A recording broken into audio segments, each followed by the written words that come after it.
إن الحمد لله نحمده ونستعينه ونستغفره ونعوذ بالله من شرور أنفسنا ومن سيئات أعمالنا من يهده الله فلا مضل له ومن يضلل فلا هادي له وأشهد أن لا إله إلا الله وحده لا شريك له وأشهد أن محمدا عبده ورسوله صلى الله عليه وعلى آله وصحبه وسلم تسليما كثيرا فأعوذ بالله السميع العليم من الشيطان الرجيم يا أيها الذين آمنوا اتقوا الله حق تقاته ولا تموتن إلا وأنتم مسلمون يا أيها الناس اتقوا ربكم الذي خلقكم من نفس واحدة وخلق منها زوجها وبث منهما رجالا كثيرا ونساء واتقوا الله الذي تساءلون به والأرحام إن الله كان عليكم رقيبا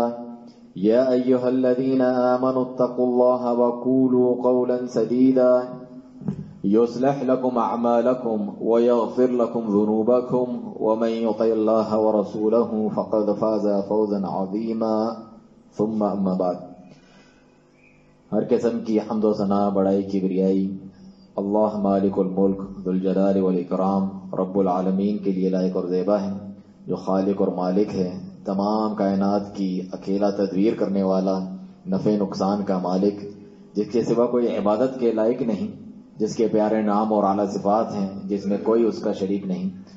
یہی وہ دعوت ہے جو تمام انبیاء اور رسول علیہم الصلاۃ والسلام لے کر آئے ہیں کہ اس ایک کی عبادت کرو، اسی پہ توکل اور بھروسہ کرو، اسی سے مانگو، اسی سے ڈرو، اسی سے امیدیں لگاؤ۔ یہ تمہاری توحید اور ایمان ہے۔ اس کے ذریعے سے اللہ تعالیٰ اپنے اولیاء، صالحین، انبیاء کرام اور ان کے ماننے والوں کی مدد کرتا ہے، ان کے دشمنوں کے خلاف، شیاطین کے خلاف، حاسدوں کے حسد کے خلاف۔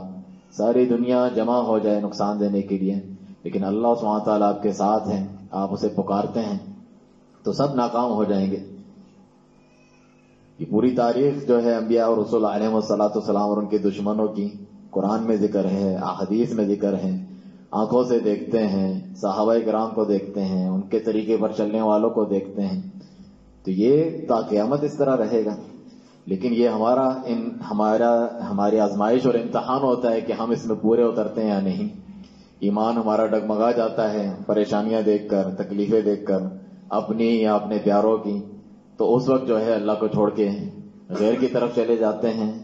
تعویذ، گنڈے جن کا میں ذکر کر رہا تھا، عاملین، جادوگر، ان کے پاس چلے جاتے ہیں۔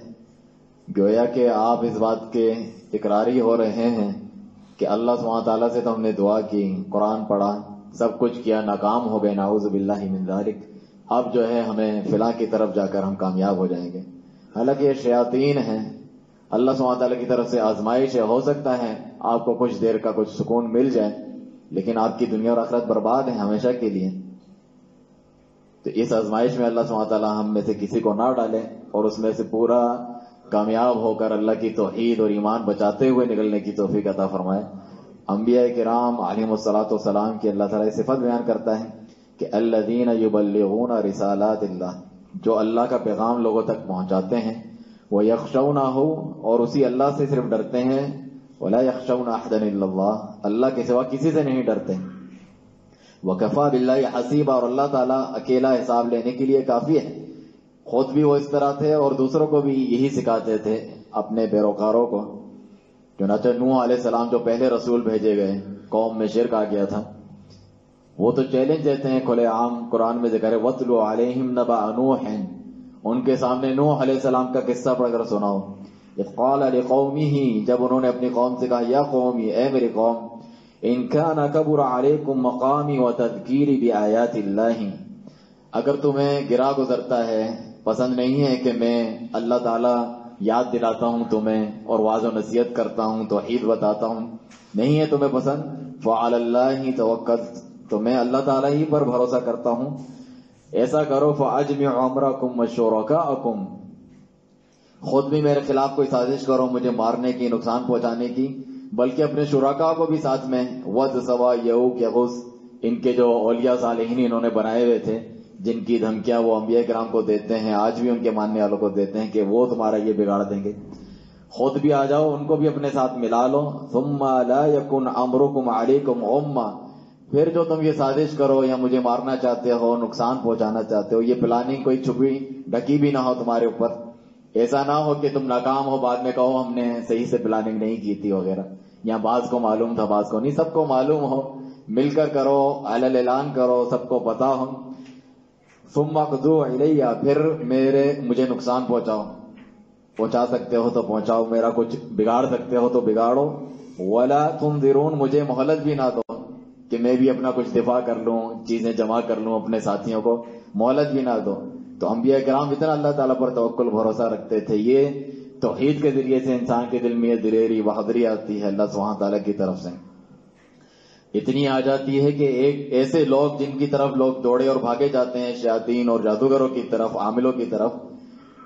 فرعون کے پاس جادوگر موجود تھے، لیکن جب ان کے دل میں ایمان آیا تو وہ پرواہ نہیں کرنے لگے فرعون تک کی کہ میری اجازت کے بغیر تم ایمان لے کر آ گئے ہو، ٹھہر جاؤ بھی میں تم سب کے مخالف ان سے ہاتھ پیر کاٹ دوں گا اور تمہیں درخت پر جو ہے سولی چڑھا دوں گا، کیا سمجھتے ہو؟ پھر دیکھو کہ کس کا عذاب زیادہ سخت ہوتا ہے. میری اجازت کے بغیر تم ایمان لیا ہے اور یہ جادو ٹونا سب چھوڑ دیا. تو انہوں نے جواب دیا قالوا لن نؤثرك على ما جاءنا من البينات والذي فطرنا، ہماری طرف، ہمارے رب کی طرف سے جو واضح نشانیاں آ گئی ہیں اس پر ہم کبھی بھی تجھے ترجیح نہیں دیں گے. والذی فطرنا، اس ذات کی قسم جس نے ہمیں پیدا کیا ہے. حالانکہ کچھ منٹ پہلے کی بات ہے، اتنے جلدی ایمان کتنے مضبوط ان کے دل میں ہو گیا. ہم جو ہے برسہ برس سنتے آئے اور جو ہے بچپن سے مسلمان چلے آئے ہیں، اللہ کی توحید ایمان کی بات سنیں اور جب کوئی آزمائش آ جائے تو اس طرح ڈھیلے پڑ جائیں اللہ سبحانہ تعالیٰ کے تعلق سے. تو کہا کہ وقت ما انت قاد، جو بگاڑنا ہے کرنا ہے کر لے، ہمیں تیری پرواہ نہیں ہے. انما تقضی هذه الحیات الدنیا، اس دنیا کی زندگی میں ہی تو کچھ کر سکتا ہے. ہم تو اپنے رب پہ ایمان لائے اور ہم چاہتے ہیں کہ وہ ہمارے گناہ اور جو تو نے ہمیں مجبور کیا تھا جادو کرنے پر اسے اللہ تعالیٰ معاف کر دے. اللہ ہمیشہ رہنے والا، خیر و معاف کا، ہمیشہ باقی رہنے والا اور تجھ سے بہتر ہے. اس قسم کی باتیں وہی کرتے ہیں جو رب سبحانہ تعالیٰ کی ہیبت، اس کی قدرت، اس کی محبت، اس کا ڈر دل میں، جن کے دلوں میں نہیں ہوتا. چنانچہ ابو ادریس الخولانی رحمہ اللہ فرماتے ہیں، ابو ذر غفاری رضی اللہ عنہ صحابی رسول، یہ بہت عظیم حدیث ہے. جب یہ ابو ادریس الخولانی سناتے تھے حدیث اپنے گھٹنوں کے بل گر پڑتے تھے. اور یہ حدیث قدسی ہے. حدیث قدسی وہ حدیث ہوتی ہے کہ رسول اللہ صلی اللہ علیہ وسلم روایت کرتے ہیں اللہ تعالیٰ سے کہ اللہ تعالیٰ فرماتا ہے. تو فرمایا نبی صلی اللہ علیہ وسلم نے کہ اللہ تبارک تعالیٰ فرماتا ہے یا عبادی، اے میرے بندو، انی حرمت الظلم علی نفسی وجعلتہ بینکم محرما فلا تظالموا، میں نے اپنے اوپر بھی ظلم حرام کر دیا ہے کہ میں کسی پر ظلم نہیں کرتا. اللہ تعالیٰ کسی پر ظلم نہیں کرتا اور تمہارے درمیان بھی اس کو حرام قرار دیا ہے، تو ایک دوسرے پر ظلم نہ کیا کرو. اور آگے فرمایا یا عبادی کلکم ضال الا من ہدیتہ فاستہدونی اہدکم، اے میرے بندو تم سب کے سب جو ہے گمراہ ہو اصل میں، لیکن جسے میں ہدایت دوں تو وہ ہدایت والا ہے، تو مجھ سے ہدایت طلب کیا کرو. اہدنا الصراط المستقیم، تو میں تمہیں ہدایت دوں گا. سب سے اہم چیز انسان کی ہدایت ہے، اس کے کھانے پینے سے بھی زیادہ.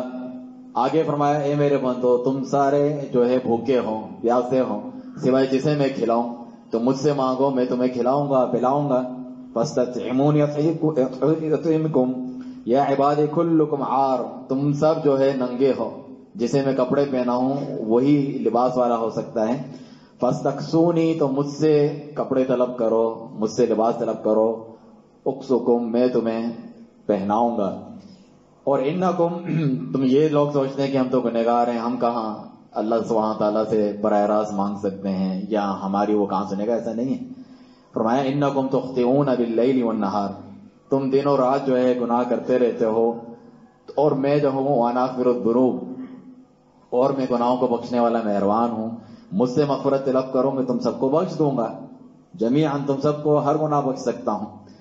اور فرمایا کہ انکم لن تبلغوا ضری فتضرونی، تم سب مل کر مجھے کوئی نقصان نہیں پہنچا سکتے اگر چاہو بھی، اور تم سب مل کر مجھے کوئی فائدہ بھی نہیں پہنچا سکتے اگر پہنچانا چاہو بھی. بلکہ سن لو کہ اگر تمہارے اول و آخر، اولکم و آخرکم و انسکم و جنکم، سارے جن انسان اگلے پچھلے سب ایک متقی پرہیزگار شخص کے دل کی طرح ہو جائیں، پھر بھی میری بادشاہت اور مملکت میں کوئی اضافہ نہیں ہوگا تمہاری وجہ سے، تمہارا محتاج نہیں ہوں۔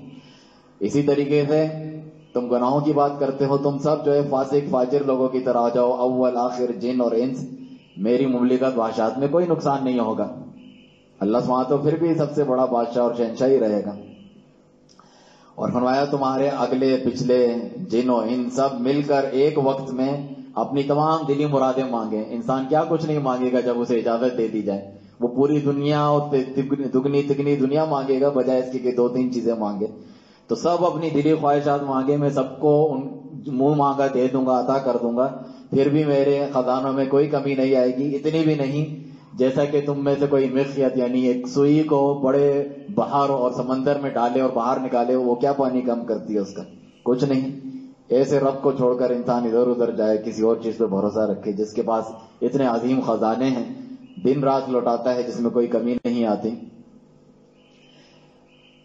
اور آگے فرمایا کہ یہ وجہ کیا ہے کہ انسان پر آزمائش مصیبتیں آتی ہیں۔ فرمایا انما ہی اعمالکم احصیھا لکم، یہ تو تمہارے اپنے کرتوت ہیں جو میں گنتا ہوں، شمار کرتا ہوں، اس کی جزا اور سزا تمہیں دیتا ہوں۔ تو جو شخص اگر کوئی اچھائی کرے یا اس کے ساتھ اچھا اور بھلا ہو تو اللہ کی حمد بیان کرے، الحمدللہ۔ اگر کسی کے ساتھ اچھائی نہ ہو، بھلا نہ ہو، کسی مصیبت میں آ جائے تو فلا یلومن الا نفسا، اللہ سبحانہ تعالیٰ سے یا دین سے، اسلام سے ناراض ہونے کی ضرورت نہیں ہے۔ فلا یلومن الا نفسا، اپنے آپ کو ہی ملامت کرے، اس کے گناہوں پر اللہ تعالیٰ نے پکڑا ہے اس کو۔ ہم کہاں جو اتنے نیک ہیں اور پرہیزگار ہیں اللہ کی نافرمانی نہ کرتے ہوں۔ اللہ سبحانہ تعالیٰ تو اتنا رحیم و کریم ہے اور بخشنے والا مہربان ہے اور صبر کرتا ہے مخلوق کے نافرمانی پہ۔ اگر ایک ایک کو اس کے گناہوں پہ پکڑنے لگے تو کسی کافر نافرمان کو ایک گھوٹ پانی پینے نہ دے اس دنیا سے۔ اسی وجہ سے رسول اللہ صلی اللہ علیہ وسلم نے فرمایا، ابو موسیٰ اشعری رضی اللہ عنہ روایت فرماتے ہیں، آپ دیکھیں اللہ سبحانہ تعالیٰ کا کتنا رحم و کرم اور سلوک ہے ہمارے ساتھ، اور انسان کتنا ناشکرا اور بے صبرا ہے اور کتنا بے وفا ہے اپنے رب سبحانہ تعالیٰ کے ساتھ۔ فرمایا لا احد اصبر على اذى يسمع من اللہ عز وجل، کوئی بھی ایسی ہستی نہیں ہے جو تکلیف پہنچائے جانے پر اللہ سے زیادہ صبر کرتی ہو۔ ہم تو اتنے بے صبرے ہوتے ہیں، اللہ سبحانہ تعالیٰ سب سے زیادہ صبر کرنے والا ہوتا ہے۔ کس طریقے سے؟ انہ یشرک بہ ویجعل له الولد، اس کے ساتھ شرک بھی کرتے ہیں، اس کی اولاد قرار دیتے ہیں۔ اولاد قرار دینا اللہ تعالیٰ کی، اللہ کو گالی دینا ایک حدیث میں کہ رب سبحانہ تعالیٰ کو گالی دیتے ہیں، اور پھر ثم هو يعافيهم ويرزقهم، پھر بھی اللہ تعالیٰ انہیں عافیت دیتا ہے اور رزق دیتا ہے۔ کتنے کافر مشرک اکثریت میں دنیا میں بھرے ہوئے ہیں، کھا رہے ہیں، پی رہے ہیں، مزے کر رہے ہیں، آپ سے زیادہ خوشحالی میں ہوں گے، حالانکہ وہ اللہ سبحانہ تعالیٰ کے ساتھ یہ سلوک کرتے ہیں۔ اور انسان کا عام رویہ کیا ہے؟ وَإِذَا مَسَّ الْإِنسَانَ الضُّرُّ دَعَانَا لِجَنبِهِ أَوْ قَائِدًا أَوْ قَائِمًا، انسان کو جب تھوڑی تکلیف پہنچتی ہے تو ہمیں پکارتا ہے، اٹھتے بیٹھتے کروٹ لیٹے ہر وقت جو ہے اللہ اللہ کرتا ہے۔ فَلَمَّا كَشَفْنَا عَنْهُ ضُرَّهُ، جب ہم اس کی تکلیف اس سے دور کر دیتے ہیں، مَرَّ كَأَن لَّمْ يَدْعُنَا إِلَىٰ ضُرٍّ مَّسَّهُ، ایسے اٹھ کے چل دیتا ہے جیسے کبھی کسی مشکل میں ہمیں پکارا ہی نہیں تھا۔ اللہ سبحانہ تعالیٰ کو بھول جاتا ہے۔ كَذَلِكَ زُيِّنَ لِلْمُسْرِفِينَ مَا كَانُوا يَعْمَلُونَ، اللہ تعالیٰ اسی طرح حد سے تجاوز کرنے والے، زیادتی کرنے والوں کے اعمال خوبصورت کر کے بتا دیتا ہے، یعنی اللہ کی نافرمانی میں لگ جاتے ہیں، شرک کرنے لگ جاتے ہیں، جبکہ اللہ تعالیٰ نے انہیں بچایا تھا۔ کیونکہ انسان جلد باز ہے۔ فرمایا وَيَدْعُ الْإِنسَانَ بِالشَّرِّ دُعَاءَهُ بِالْخَيْرِ، انسان شر اور برائی کی بھی دعا کرتا ہے اتنے جلدی جلدی جس طرح خیر کی دعا کرتا ہے۔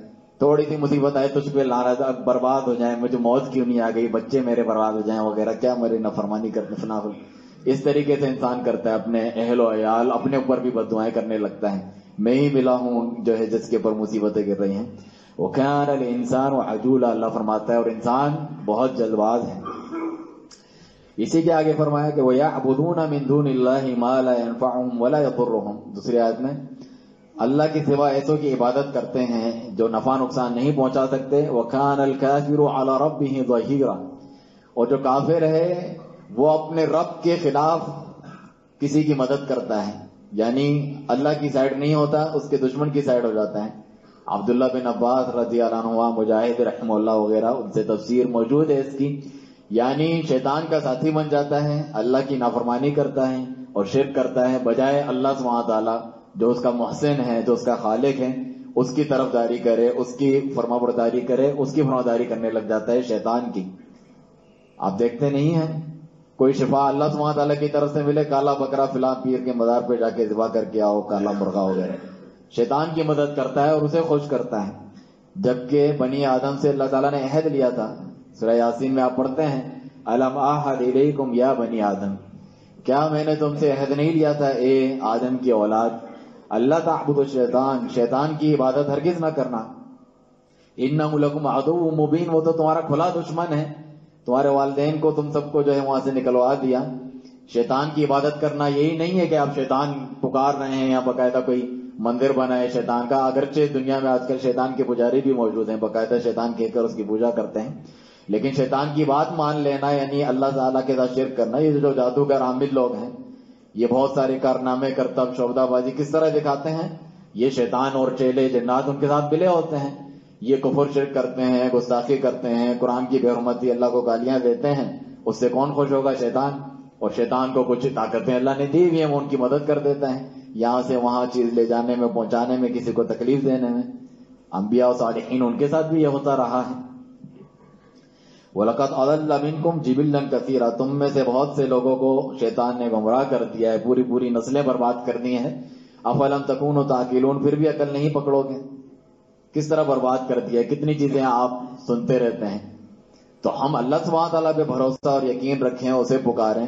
رسول اللہ صلی اللہ علیہ وسلم نے جو ہتھیار بتائے ہیں، دعائیں بتائی ہیں، صبح شام ہر وقت اٹھنے پہ دعا، الحمدللہ الذی احیانا بعد ما اماتنا والیہ النشور، تمام تعریفیں اللہ کے لیے ہیں جس نے اس نیند کے موت کے بعد ہمیں زندہ کیا، اسی کی جانب لوٹ کے جانا ہے. گھر سے نکلنے کی دعا، اللہ پر توکل، بھروسہ والی، اللہ سبحانہ تعالیٰ اس کے لیے کافی ہو جاتا ہے. مسجد جانے کی، باہر نکلنے کی، بازار جانے کی، کھانے پینے کی، ہر چیز کی دعا جو ہے بتلائی گئی. یہ تو ہر وقت جو ہے ایک سیکیورٹی میں، حفاظت میں اللہ سبحانہ تعالیٰ کی بندہ رہتا ہے. اتنی اچھی اور پیاری چیز کو چھوڑ کے شیطانی تعویذ گھنٹے اور ان چیزوں میں انسان پڑ جائے، اتنا کم بھروسہ. اس پر یقین اور ایمان ہونا چاہیے. ہم آزمائش کے لیے پڑھ رہے ہوتے ہیں، میں نے پڑھا کوئی فائدہ نہیں ہوا، اب چلو دوسری چیز بھی آزما کے دیکھتے ہیں، نعوذ باللہ من ذالک. اس میں یقین شرط ہے. لوگ اپنی چیزیں نہیں بیچ رہے ہوتے کہ آزمائش شرط ہے، اس میں آزمائش وغیرہ نہیں ہے، یقین ہونا چاہیے آپ کو. چنانچہ عبان بن عثمان رحم اللہ فرماتے ہیں کہ میں نے عثمان بن عفان رضی اللہ عنہ کو سنا، وہ فرماتے ہیں کہ رسول اللہ صلی اللہ علیہ وسلم فرمایا من قال بسم اللہ الذی لا يضر مع اسمہ شیء فی الارض ولا فی السماء وهو السمیع العلیم، جس نے 3 مرتبہ یہ کہا کہ اللہ کے نام سے، اللہ کا نام اتنا عظیم ہے کہ جس کے ہوتے ہوئے زمین اور آسمان میں کوئی چیز نقصان آپ کو نہیں پہنچا سکتی، وهو السمیع العلیم، وہ ہر چیز کو سنتا اور دیکھتا ہے. 3 مرتبہ صبح پڑھا تو شام تک جو ہے ہر چیز سے، اچانک آفتوں سے بچا رہتا ہے، اور شام کو پڑھے گا تو صبح تک بچا رہتا ہے. یعنی ہر وقت اس کو 24 گھنٹے اللہ تعالیٰ کی طرف سے حفاظت ملے گی. تو یقین کی مثال یہ ہے کہ عبان رحم اللہ جب یہ حدیث سنا رہے تھے عثمان بن عفان رضی اللہ عنہ سے روایت کرتے ہوئے، تو ان کو فالج ہوا تھا، اور وہ شخص تو حدیث سن رہا تھا. اس نے کہا آپ کہہ رہے ہیں کہ صبح شام جو پڑھتا ہے اسے نقصان نہیں پہنچتا، آپ کو تو خود فالج ہوا ہے، یعنی آپ تو خود جو ہے بیمار ہیں. تو انہوں نے کہا کہ مجھے کیا دیکھتے ہو، میں نے سچ کہا ہے، اور عثمان بن عفان رضی اللہ عنہ نے بھی سچ کہا ہے، جھوٹ نہیں کہا کہ وہ رسول اللہ صلی اللہ علیہ وسلم سنا ہے. لیکن اللہ کا فرمان سچ ہے، مجھ سے خود اس دن میں غصے میں تھا اور میں یہ دعا پڑھنا بھول گیا تھا. اتنے یقین کے ساتھ انسان جو ہے نبی صلی اللہ علیہ وسلم کے بتائے گئے کلمات پر یقین رکھتا ہے کہ میں نے پڑھا ہے، مجھے کوئی چیز نقصان نہیں پہنچا سکتی ہے. اس یقین کے ساتھ آپ پڑھیں تو اللہ سبحانہ تعالیٰ کی مدد و نصرت آتی ہے، اور اللہ تعالیٰ کی فرمانبرداری کے آپ کام کریں. جس طرح ان کو غصہ آ گیا تھا، دیکھیں یہ چیز بھلا دی گئی. اسی طرح اللہ کی نافرمانی کے کاموں سے بچیں گے تو یہ بھول پن آپ سے نہیں ہوگا. اللہ سبحانہ تعالیٰ آپ کو یاد رکھے گا. فاذکرونی اذکرکم، تم مجھے یاد رکھو، میں تمہیں یاد رکھوں گا، تمہارا ذکر کروں گا، تمہیں یاد دلاؤں گا اپنی یاد، جس کے ذریعے سے تمہاری حفاظت ہوگی. اقول ما تسمعون واستغفر الله لي ولكم ولسائر المسلمين من كل ذنب فاستغفروه انه هو الغفور الرحيم.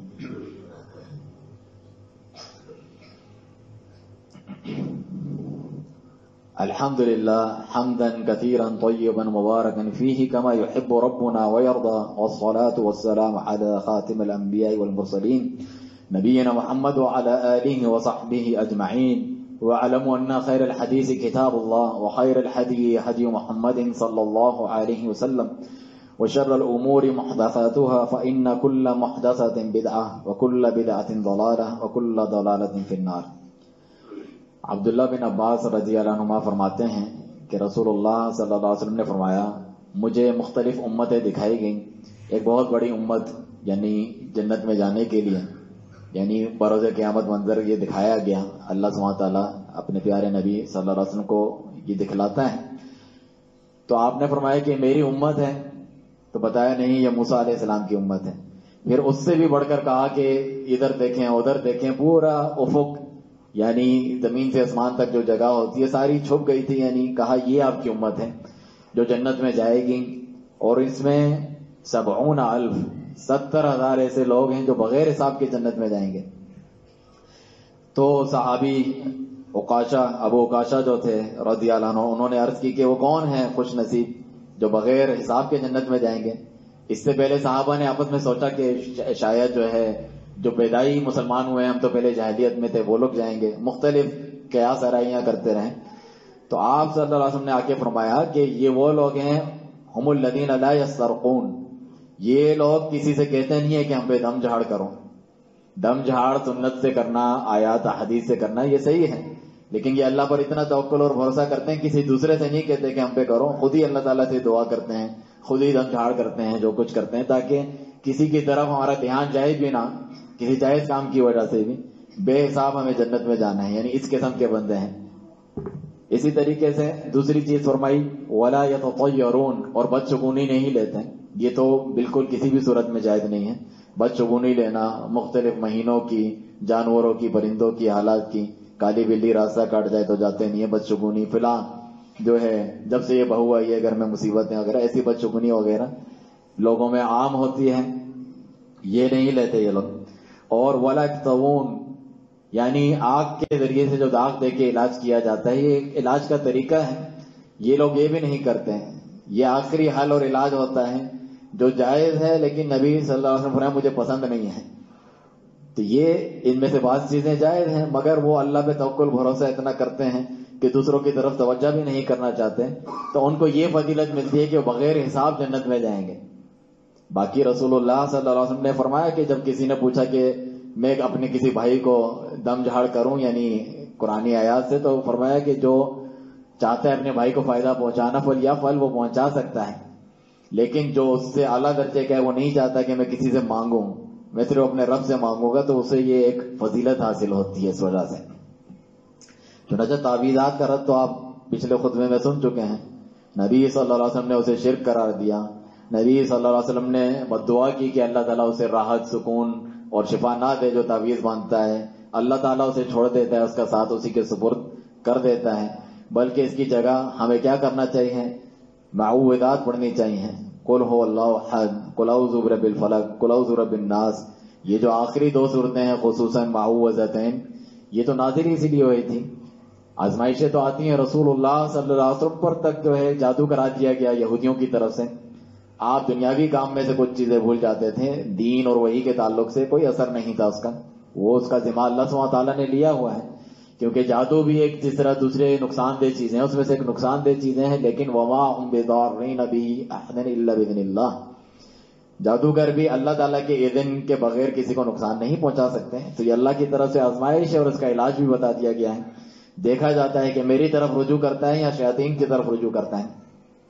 تو ان آیتوں کے آپ معنی دیکھیں، قل اعوذ برب الفلق، سب سے پہلے شیطان سے پناہ مانگے، اعوذ باللہ من الشیطان الرجیم، جو رکاوٹ ڈالتا ہے ان چیزوں میں اللہ سبحانہ تعالیٰ اور اس کے کلام کے درمیان، اور جو ہے اللہ کے نام سے بسم اللہ الرحمن الرحیم، اللہ کے نام کی آپ نے ابھی فضیلت سنی کہ جس کی وجہ سے زمین اور آسمان میں کوئی چیز نقصان نہیں پہنچا سکتی۔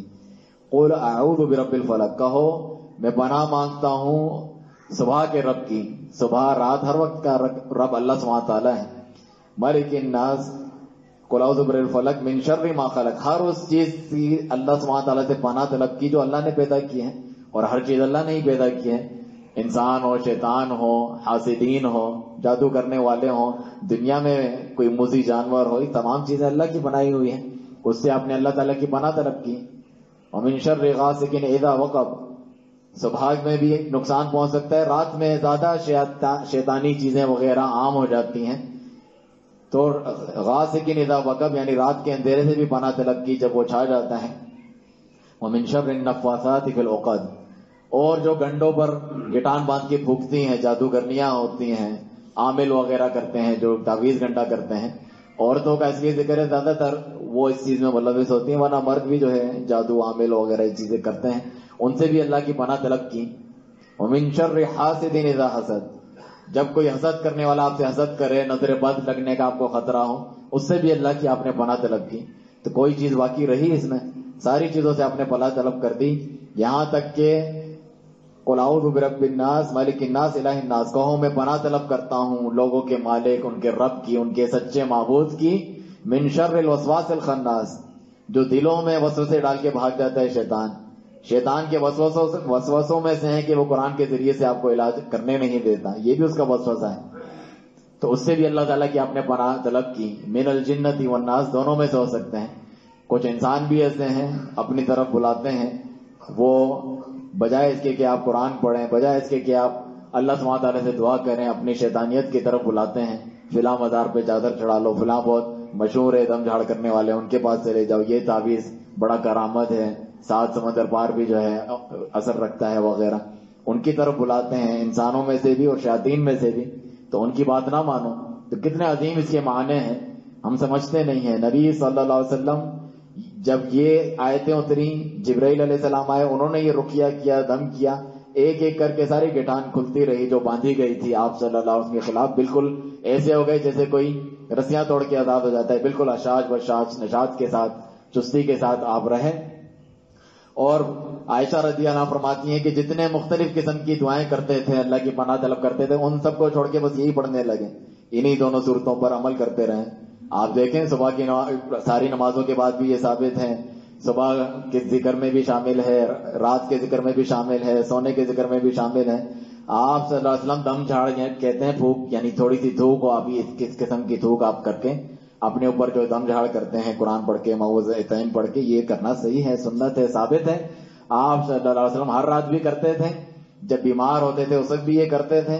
اور عائشہ رضی اللہ عنہا فرماتی ہیں کہ آخر میں جب آپ بہت بیمار ہو گئے تھے، یعنی مرد وفات میں، جب آپ صلی اللہ علیہ وسلم کے دنیا سے جانے سے پہلے جس بیماری میں مبتلا تھے، اس وقت آپ میں اتنی ہمت نہیں تھی تو میں پڑھتی تھی، لیکن آپ ہی کا ہاتھ آپ کے اوپر پھیرتی تھی کیونکہ ان کے ہاتھ کی زیادہ برکت ہے. لیکن اس حدیث کے الفاظ پہ آپ غور کریں، جس مرض میں آپ صلی اللہ علیہ وسلم کی وفات ہوئی، اس کا مطلب اللہ نے کوئی چیز مقدر کی بھی ہو، نبی کے لیے بھی اگر وفات یا دوسری چیزیں، جتنے بھی دم جھاڑ یا رقیہ کریں اس کو تو وہ نہیں ڈال سکتے ہیں، ظاہر سی بات ہے. تو ہمیں کوئی آنے والی مصیبت، ہمیں پورے یقین کے ساتھ یہ چیزیں پڑھنی چاہیے، پابندی کرنی چاہیے. پھر جو مصیبتیں وغیرہ آتی ہیں، تکلیفیں آتی ہیں جو اللہ نے لکھی ہوئی ہیں، وہ انسان کے مقدر میں اللہ سبحانہ تعالیٰ کی طرف سے. مومن تو خوش ہوتا ہے، تکلیف آتی ہے صبر کرتا ہے، درجے بلند. جنت میں بعض لوگوں کے اتنے درجے لکھ دیے جاتے ہیں کہ اس کے عمل اس تک نہیں پہنچتے ہیں، تو اللہ تعالیٰ اس کو بیمار کرتا ہے، وہ مومن صبر کرتا ہے اس درجے تک پہنچ جاتا ہے. جب نعمت ملتی ہے شکر کرتا ہے. تو کتنے عظیم مومن کا تو ہر معاملہ خیر ہی خیر ہے. آیت الکرسی کے بارے میں نبی صلی اللہ علیہ وسلم نے فرمایا کہ جب یہ پڑھتا ہے تو شیطان ساری رات اس کے پاس نہیں آ سکتا ہے، اسے کوئی تکلیف نہیں پہنچا سکتا. اللہ کی طرف سے ایک جو ہے حفاظت کرنے والا گارڈ فرشتہ آ جاتا ہے. خود شیطان نے یہ حدیث بتائی تھی اور نبی صلی اللہ علیہ وسلم نے اس کی تصدیق کی تھی. رسول اللہ صلی اللہ علیہ وسلم نے فرمایا جو سورہ بقرہ پڑھتے ہیں جس گھر میں، ادھر سے شیاطین بھاگ جاتے ہیں. ولا یستطیعہ بطلا، جادوگر اس کی طاقت اور سکت ہی نہیں رکھتے ہیں. اور سورہ بقرہ کی فضیلت اس لیے بھی ہے کیونکہ اسی کی تو اندر آیت الکرسی بھی موجود ہے، تو اس کی وجہ سے یہ جنات شیاطین دور ہو جاتے ہیں. بجائے اس کے کہ ہم یہ پڑھیں، ہم کہتے ہیں تعویذ آسان ہے، گلے میں باندھ دو بس جان چھوٹے وغیرہ، سورہ بقرہ کون پڑھے. تو کتنے مختصر دعائیں بھی ہیں جن کا وہی فائدہ ہے جو سورہ بقرہ کا ہونے والا ہے، آیت الکرسی کا وہی فائدہ ہے. تو کسی کے لیے کوئی عذر باقی نہیں چھوڑا ہے کہ میرے پاس وقت نہیں ہے وغیرہ نہیں ہے. باقی جو تعویذ گھنٹے آپ نے سنا وہ جائز نہیں ہے. ایک چیز بتانا رہ گئی تھی اور وقت بھی ہو چکا ہے کہ ہم نے جتنے بھی تعویذ گھنٹوں کا رد کیا پچھلے خطبے میں، اس میں لوگ کہتے ہیں وہ تو اللہ کو چھوڑ کے غیروں کو پکارا ہو، نقشے بنے ہوں، دوسرے نمبر وغیرہ لکھے ہوں، وہ تو صحیح نہیں ہے، لیکن قرآن کی تعویذ تو صحیح ہے. آپ نے بتایا آیت الکرسی، میں آیت الکرسی کا تعویذ بنا لوں. آپ نے بتایا اللہ تعالیٰ کے ناموں سے دعا کرو، میں اس کا تعویذ بنا لوں. یہ تو جائز ہونا چاہیے، حالانکہ یہ بھی جائز نہیں ہے. کیا وجہ ہے ناجائز ہونے کی؟ ایک تو یہ سنت سے ثابت نہیں ہے، صحابہ کرام سے ثابت نہیں ہے. نبی صلی اللہ علیہ وسلم جن پر قرآن نازل ہوا، آپ بھی تو یہ کر سکتے تھے یا کرنے کا کہہ سکتے تھے، لیکن ایسا نہیں کیا، بلکہ بتایا کہ اسے پڑھو. جس طرح میں نے آپ کو مثال دی تھی، شہد میں بھی شفا ہے اللہ تعالیٰ فرماتے ہیں، لیکن گلے میں لٹکانے سے نہیں ملے گی، کھانے سے ملے گی اللہ تعالیٰ کے حکم سے. اسی طرح قرآن پڑھنے سے یا دم کرنے سے، اس کا جو سنت سے ثابت ہے، تو آپ کو شفا ملے گی اللہ سبحانہ تعالیٰ کے حکم سے. تو بجائے اس کو پڑھنے کے انہوں نے تعویذ بنا کر لٹکا دیا گلوں میں، تو یہ ان کا طریقہ نہیں ہے، دین میں نیا کام ہے، بدعات میں شمار ہوگا، اور یہ آپ کو شرکیہ والے تعویذ تک لے جاتا ہے. دین میں بہت سے ایسے کام ہیں جو براہ راست اگر حرام نہ بھی ہوں، لیکن وہ ایک حرام کام یا شرک تک لے جاتے ہوں، تو نبی صلی اللہ علیہ وسلم کا طریقہ ہے کہ اس سے بھی روک دیتے تھے کہیں وہاں تک نہ پہنچ جائے. تو ہم نے تو ابھی جتنے بھی تعویذات ہم نے اتارے ہیں اللہ کی توفیق سے، یا لوگ اتارتے ہیں، نام ان کا قرآنی تعویذ ہوتا ہے. کھول کے دیکھو تو کوئی قرآن وغیرہ نہیں ہوتا، شکلیں بنی ہوتی ہیں، تصویریں بنی ہوئی ہوتی ہیں، نمبر بنے ہوئے ہوتے ہیں. دھوکہ یہی دیتے ہیں کہ قرآنی تعویذیں تو بڑے اچھے نیک صاحب ہیں، صوفی صاحب ہیں، انہوں نے دیا ہے. اندر یہ ساری شیطانیاں ہوتی ہیں. تو اس سے اس تک جانے کا بھی ایک ذریعہ بن جاتا ہے، اسی لیے منع کر دیا جائے جب سنت سے ثابت بھی نہیں ہے. تیسری بات یہ ہے اس کی بے حرمتی ہوتی ہے. قرآن اس کام کے لیے چھوٹا لکھ کر وغیرہ سمجھ بھی نہ آئے، اس کو اندر موم جامہ بنا کر پہناتے ہیں، اور وہ جو استنجا خانہ بھی جا رہا ہے، ناپاکی کی حالت میں بھی ہے، اور قرآن اس کے گلے میں لٹکا ہوا ہے. اور اس کی وجہ سے انسان قرآن سے بے نیاز بھی ہو جاتا ہے. میں کیوں آیت الکرسی یاد کروں یا میں پڑھوں جب میں یہ لکھا ہوا ہے گلے میں؟ تو شیطان نے اس سے وہ آیتیں پڑھوانا چھڑوا دیا اس تعویذ کی وجہ سے. تو کتنے نقصانات ہیں جو قرآنی تعویذ کے نام سے بھی بانٹے جاتے ہیں. تو اس سے جو ہے بچنا چاہیے. قرآنی تعویذات بھی جو ہے سنت سے ثابت نہیں ہے. اور عبداللہ بن مسعود رضی اللہ عنہ کے بارے میں صحیح طور پہ روایت ہے، آپ کتاب التوحید وغیرہ میں دیکھ سکتے ہیں کہ وہ اور ان کے جتنے شاگرد تھے، وہ قرآنی تعویذ ہو یا غیر قرآنی، سب کو ناجائز اور مکروہ سمجھتے تھے، ناپسندیدہ سمجھتے تھے، اس سے بچتے تھے. تو یہ جتنی یہاں پر ذکر کی گئی ہیں، اس کے علاوہ بھی دعائیں ہیں بیماروں کے لیے، نظر بد سے بچنے کے لیے، جادو ٹونا شیاطین جنات وغیرہ کو دور بھگانے کے لیے، جو مختلف کتابوں کی صورتوں میں آپ کو مل سکتی ہے. اس میں محنت کریں، پڑھیں، اللہ پر توکل بھروسہ رکھیں، اس کی عبادت کریں، اس کے آگے روئیں گڑ گڑائیں، تو اللہ سبحانہ تعالیٰ آپ کی، آپ کے گھر والوں کی، سب کی حفاظت فرمائے گا. اللہ تعالیٰ سے دعا ہے تمام مسلمانوں کو ہر قسم کے شر سے، برائی سے محفوظ رکھیں. جو بیمار ہیں، خصوصاً عمران بھائی نے بتایا کہ ان کی کوئی کزن جو ہے بلال بھائی، وہ جو ہے ان کا آپریشن ہونے جا رہا ہے. اللہ سبحانہ تعالیٰ شفا عاجلہ کاملہ نصیب فرمائے، ایسی شفا دے کہ بیماری کو جڑ سے ختم کر دے، باقی نہ رہے، انہیں کامیابی عطا فرمائے. اور جو مسلمان پریشان ہیں مالی طور پہ قرض کے سلسلے میں، اللہ سبحانہ تعالیٰ ان کے قرض کی ادائیگی آسان فرمائے، ان کے کاروبار اور رزق میں برکت عطا فرمائے. انسانوں اور شیاطین میں سے جو بھی انہیں نقصان پہنچانا چاہتے ہیں، اللہ سبحانہ تعالیٰ اسے دور کرے، نظر بد سے بچائے، حاسدوں سے بچائے. آمین یا رب العالمین. سبحان ربک رب العزت عما یصفون وسلام علی المرسلین والحمد للہ.